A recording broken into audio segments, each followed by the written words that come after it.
Hello, my name is Dmitry, and we continue to build an e-commerce website that will go into production. In this part, we will work on product page, but it will be a bit different. It will be product page speedrun. We will go over what I did during the implementation of product page, because it's pretty much the same we did in the previous video. We will just update schema a little bit, we will update our resolvers, and we will implement the page itself. So I decided to save our time, just go over the code and not live code anything. Here's the design for a page. It's a bit tricky page, because let's start from mobile view. You see we have a swiper component, some settings for a product, add to cart, some dynamic content here that we're gonna render, and seems to be okay. I'm trying to implement it with CSS only, and it's doable with CSS only nowadays. Pretty easy stuff. But in desktop view, we have different direction, like different flex direction. It will be row for mobile and column for desktop. Also here we have different order of components. It's easy to do it with the CSS reverse property, but the trickiest part that our designer wants us to have the whole content of a page in only one screen, all the time inside the only one screen. And it could be difficult to implement it because we have this dynamic content here, and it could be dynamic height, and it could be bigger than the screen itself. And here we might set some max height for this section, so it's not gonna expand our content over the page itself. But it's doable. It's doable, and it's but it always a bit tricky when you want to fit everything inside only one screen. It's always a bit tricky. As usual, let's move product page and fixes ticket into a progress. Let's overview our schema file. It's pretty big already. We have some additional relation to our product model. We have sizes and length already here. Not much of a changes here. On RGB color, I decided to make it many-to-many with products. We will seed some default colors there, and we'll refer it through many-to-many relation there. Here's our product category, product size, product length properties. I added product length resolver. It will return just a dictionary of our product length, possible length. It's gonna be find all and Prisma find many. Pretty simple stuff. We will get it in our product page. For seeds, let's start with the prod seeds.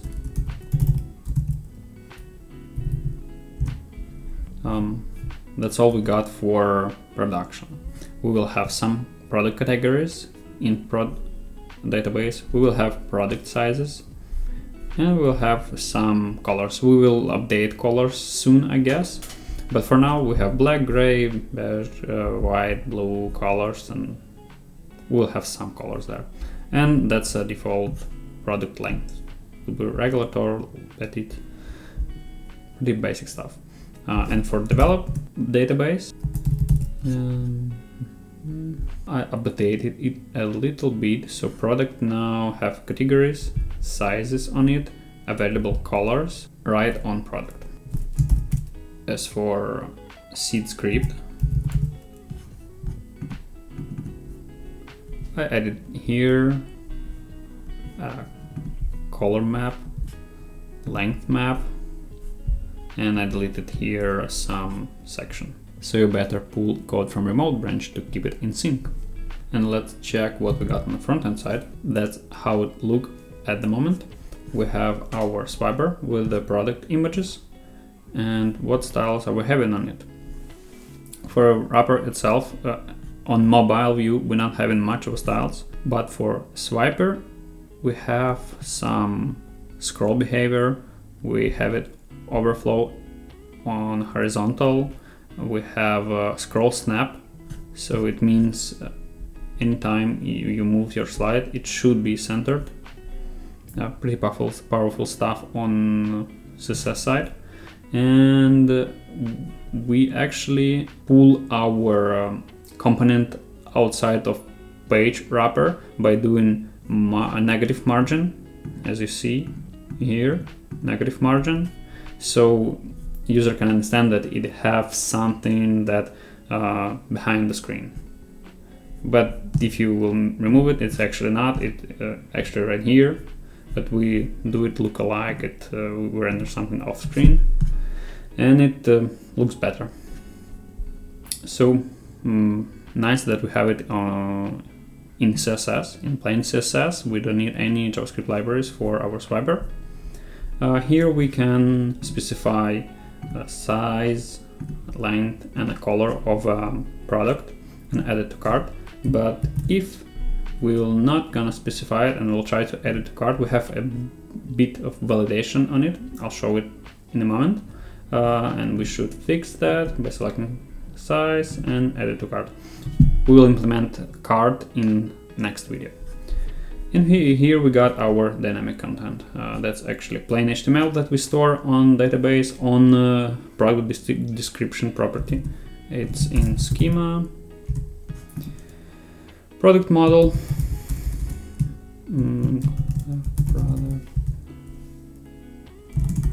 product model, and we here got some description with validation of 1,000 of maximum characters. And actually I want you to show some our database actually tables and how it's structured. It's inside migration at the moment, migration in scale, and this file actually will create our database, and it will update it if we will create multiple migrations. As you can see, as I said it many times, we have everything inside our init migration at the moment, but later on we will have multiple migrations. And here I want to point you that we have implicit junction tables, many relations, as you remember, and I recommend you one more time go and read Prisma documentation, section that describes many relations. Here we got product length, and it's connected to product through product to product length table. As you can see, it's A to B, and it's that forms the many-to-many connection. Pretty easy stuff. And some other indexes, alter tables, adding foreign keys. That's a Prisma doing for us for free behind the scenes. That's why we like Prisma and ORMs in general. But let's get back to our front-end side. And let's check how this section is done. I call it add to cart section. Let's move it a bit. As you see, we using it use client. That's a client side component. I'm forming here some types based on our GraphQL queries. And let's actually get into page itself. It's worth mentioning that it's dynamic page. We have it under product name as dynamic segment, and we have a page. And inside page, we getting product length, our dictionary of product length, and get product, the product itself by the name. And this data, some part of its data, we providing into add to cart section, and it should be some serializable data, because this one is a server component, the page itself is a server component, and we have an add to cart section, which is client component. We provide in here some serialized data. Here we have our interactivity. We have use hooks in here. We have some state, size, length, and color. And size is pre-selected with the regular. Those are empty. As you can see, if size or color value is empty, we are trying to validate it. We do it in a done easy way, but for complex forms I recommend you to use something like useForm with validation library like Zod or Yup or something like that. And in here I'm just simply validating the values and setting errors, so it makes it red. So we have here like product props selector. That's a component that allows you to select size or length or color. I created a generic component and I reuse it. And I'm passing the props to it. And on select, it changes outer state. It syncs with the select value. That's items that it renders, like size, M, S, XS. That's items inside our component. And we have action item that's optional, and for only the top component, the actual item is size guide. We render here size guide. And we have the same for product length and product color. That's how we pass our generic types inside. So we understand that we have an items of a type. And here, that's how we can render a component in a different way. I'll show it in a minute. What's inside the product prop selector? That's a header. It makes it red on error. We add in a text red class on it. That's a header itself. And in here, what we got, we just simply rendering our items inside. That's a div. We have some styles on it, some basic styles, borders. That's when item is selected, I'm adding a border black. If it's not selected, I do it border transparent. And why is that? Because if I'll remove border transparent and I'll say border none from, for example, so we will have no border at all. It will move a page a bit, because the border will appear and it will move our page by 1 pixel. So I'll do it transparent. And now when I select it, it's not gonna move our page. There will be no shift. And if we have function called getSelectionComponent, we will render component that will pass there. If not, we will just simply render it as a text. For me, pretty easy and understandable component. And it might look complex, but if you sync with the branch, play with it around, it's not that difficult. What else do we got here? We have in our dynamic component, which we save in our database as plain HTML. So we're doing dangerously set inner HTML. I'm not recommending to use it. Some rich text editors supply some specific component for this use case, and you're not supplying your plain HTML in here. It could be like JSON nodes or something in a different format, but for me, I'll store it as plain HTML, as users will not have any intention to introduce some XXS in our website at the moment. And later on, if we'll have different users, not only the owners of Okino, we will do here something like sanitize HTML from any library, and it will ensure that we not introduce any XSS in our application. But for now, we fine with plain HTML. And that's the way on the top, you can see those classes. That's the way how to specify inner HTML component styles. And for empty paragraph, we will add some height to it, because the rich editor that I'm gonna use uses empty paragraphs as line spacing. And on the bottom we have node translation. So that was it for mobile view. But what about the desktop or iPad actually?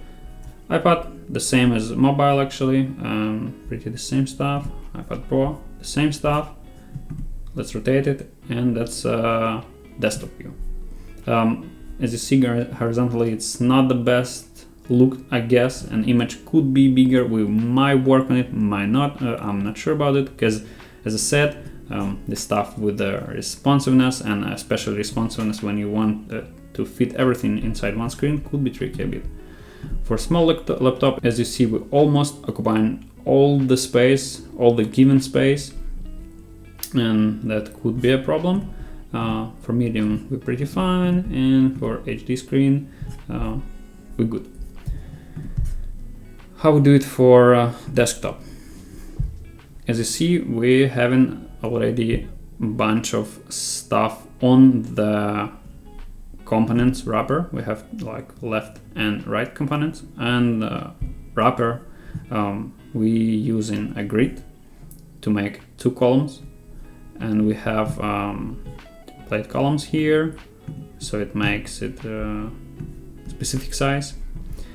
Height, we doing some calculations. That's we're saying like whole screen minus the header, and 9 rem, and that's height of our header, and it makes it occupy whole space in here except the header on top. Why we're doing it? Because inside here I want to have scroll, like vertical scroll, and we have to force our screen to make it smaller than the content inside itself. So as you can see, we're now having a scroll, and we're not having any scroll component on the bottom of it. And how we do it? That should be an class in here called XL scroll bar height, and that's actually a plugin for Tailwind called Tailwind scroll bar height, and it adds some styles to actually hide our scroll bar in the different browsers. On inside, we have a section wrapper, could be actually div, I might fix it later on, with aspect ratio that makes our images specific aspect ratio with a minimal width of 100% to make it correct width. And yeah, we have scroll snap in here, so it snaps perfectly in the center. And inside we have a image component, Nx image component that actually positioned absolutely and occupies all given space. For right component, we have pretty basic flags box layout. We display display flags, direction column. If we're not gonna do it like flag direction row, it's gonna be a bit messed up, but we actually can use it row and align items, so it's whatever. I do it like that in here. And inside we have our content, which have some wrapper on it, and in here we have column reverse property, so we can like reverse how our content rendered. And for desktop we want it that way, and for mobile we want it whole other way. So CSS pretty powerful nowadays. And in here we have a size guide that's, as you can see, whole other page. And it's easy to do with new NextJS routing. We just do the following. We create a new page here with the static HTML. And by default, we have in our page with the add to cart stuff, but inside we also can add new page which renders inside. And inside layout, we have actually our pages and stuff, and we have sub routes inside there. Pretty nice stuff. Also here I added some generate static params, so it basically does what it says, it generates static params. I'm getting all my products and I'm having all the names of a product. I'm iterating over each product, and for each locale I'm form the params, and I'm supplying params array to NextJS. So I have it in here like length and product name, and I'm having all combinations in place so I can pre-render every product for every language. I'll show you how it's done. So if I'll do Nx build web, so when build is finished, as you can see, I pre-rendered every shop category and every product page itself. I have like for each language, for each product, I'm having a page which is ready. And it saves a bit of a time if you compare it with the runtime page generation. But it's possible because we have not that many products. If you have like thousands or millions of products on your website, or you're planning to have such a number of products, that's not an option for you. I guess you're not gonna happy with your build times in the future.